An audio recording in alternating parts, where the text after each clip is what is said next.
right circle. Benning, wrist shot, score! And that's Matt Benning's first goal in the National Hockey League. As much as you can, but now that he's been aired out, could be a delay of game the next time it happens. Maroon back to the point for Clefbaum. He'll give it to Eberle.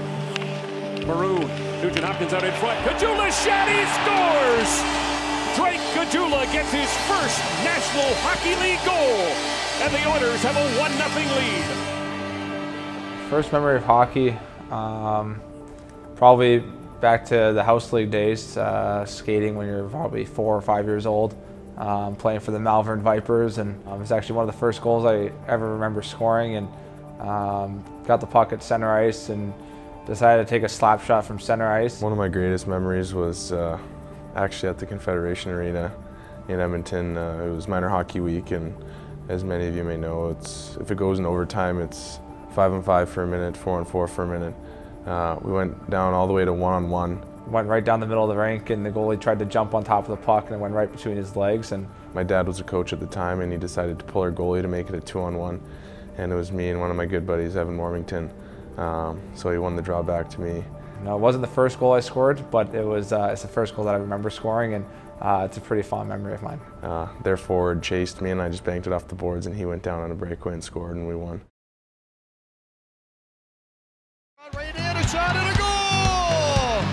Bissard and Caggiula countering down the middle, and the senior Drake Caggiula gives North Dakota a 1-0 lead. I'm able to get a scholarship to North Dakota, and it was a dream school of mine. I wanted to go there ever since I was 12 years old. Watching Jonathan Toews play in the World Juniors, it was kind of a hockey hero for me, and wanted to follow suit after him. My dad played in the WHL, my uncle played in the WHL, my other uncle played college hockey, so my dad kind of knew the whole perspective of what each league offers. Well, I played on the Canadian national team, and we played a lot of U.S. colleges. And at that time, I thought, wow, this is a really good idea. For my parents, it was a huge thing to just get an education for me. We just decided to go the college route, where school and hockey development was a priority. Obviously, winning a national championship in my last year there was a pretty special feeling. That's something that you'll never forget. You're going to remember that forever. And last year, he basically ended my college career, beating us out in the tournament. They had a good team. In the Sweet 16, we played him in the first round, and they scored, I think, on their second shift and went up 1-0. And after that, we scored, I think, 6 unanswered goals and won 6-1. And his claim to fame is that they were the only team that had a lead on us throughout the entire national tournament. And I say if that's your claim to fame, then that's totally fine with me. I'll take our claim to fame of actually winning. I wouldn't say I was expected to be drafted. When the draft rankings came out, I was kind of lower on the list, and being a smaller player, you always have something to prove, and that kind of just added fuel to the fire. A lot of the knock was always, okay, he's too small, or whatever it may be, and I kind of use that as fuel and energy to prove people wrong. Looking back at it now, I guess it doesn't really matter when you were drafted or if you were drafted.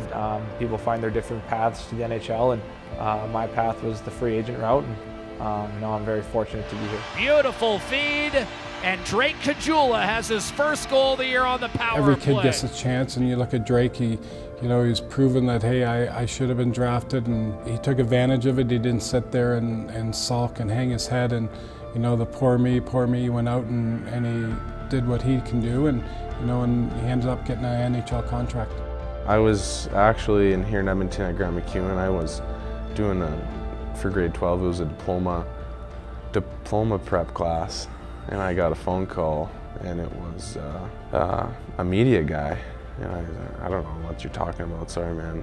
And then he's like, yeah, you just got drafted. So then I looked and I was like, wow, I just did get drafted. It was really his uncle Jim Benning, who was the guy that was pushing to get him drafted by Boston, and he really believed in the player, and he's come a long way from his first development camp to where he is now.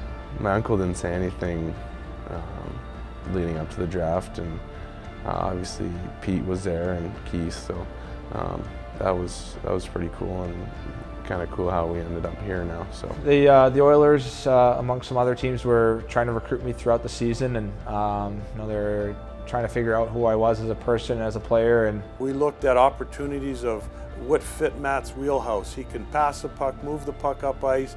Edmonton had really good forwards. You know, there was, you know, a little bit of a relationship maybe with Chiarelli. He drafted him to Boston, watched him develop over the years, so I think that Pete felt comfortable, you know, in pursuing Matt. I came here, I didn't really know what to expect. The coaches and the management kind of sat me down and explained the kind of scenario that I would be put in.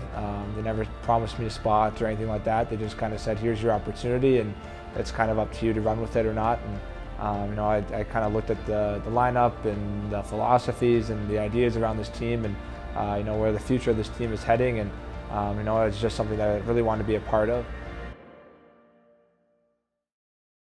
I had a couple buddies at the development camp, so I was here in Edmonton, so met Drake for the first time. We kind of said we had the same agent. When I first was coming into Edmonton early last fall to get ready for camp, he kind of hooked us up and said, hey, maybe you should shoot him a text. So shot him a text, and he asked if I wanted to shoot with Coach Schwartzy on a couple of the goalies, and right from there we started bonding, and you know, he was giving me rides to the rink every day and kind of helping me out with that sort of stuff. So they just seemed to head it off personality-wise. They get along good.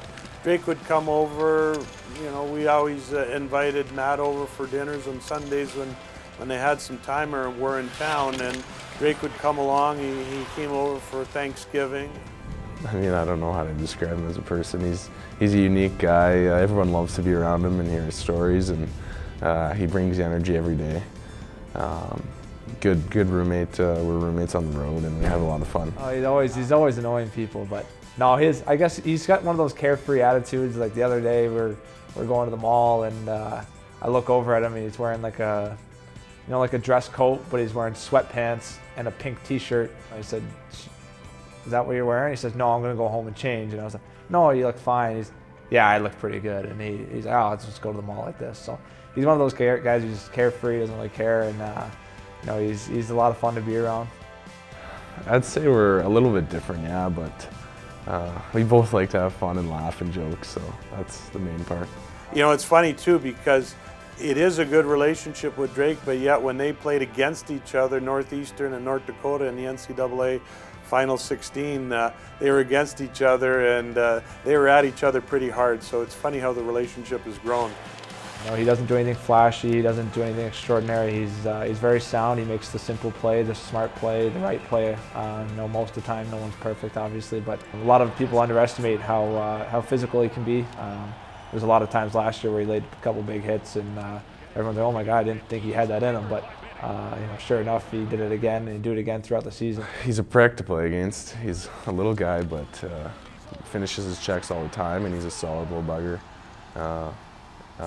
And he's skilled too, so you got to be careful on all aspects of when you're playing him. I think his line scored about 5 goals against us when we played him in college, but yeah, he's a good all-around player. 2 college kids that signed here as free agents. We had a lot of similarities, and you know, we're the same age, and we had a couple mutual friends as well. So I was able to build you know, a good relationship with him, and as the year went on, we became a lot closer, and we were able to lean on each other for support and help and all that sort of stuff. So you know, we're pretty good friends, and you know, we're pretty lucky to have each other.